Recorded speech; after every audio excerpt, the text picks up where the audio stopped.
బాగానే ఉన్నాయి. బీజిఎం ఇంకా అదిరిపోయింది దానికంటే. అంటే థియేటర్ నుంచి బయటకు వస్తే మైండ్లో సాంగ్స్ ఉన్నాయా, బీజిఎం ఉందా? బీజిఎం ఉంటుంది. BGM background music super.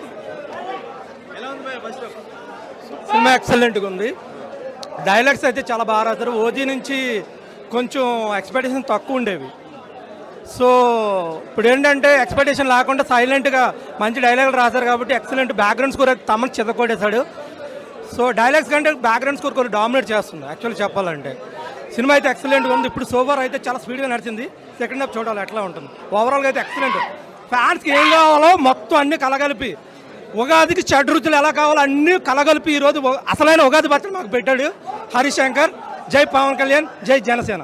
Devi Sri songs ని బీజిఎం మన తమన్ బీజిఎం ఏమైనా డామినేట్ చేసినట్టు అనిపించింది? డెఫినెట్లీ బీజిఎం అయితే దేవిశ్రీ సాంగ్స్ని డెఫినెట్గా బీట్ చేసి ఉంది. ఎందుకంటే ఒకటే సాంగ్ అయింది, ఇంకోటి కాలర్ ఎగరే సాంగ్ అయింది, ఇంకొక సాంగ్ ఉంది. ఆ సాంగ్ చూడాలి యాక్చువల్గా ఎట్లా ఉందనేది. కొరియోగ్రఫీ కూడా చాలా బాగా చేశారు. Thank you.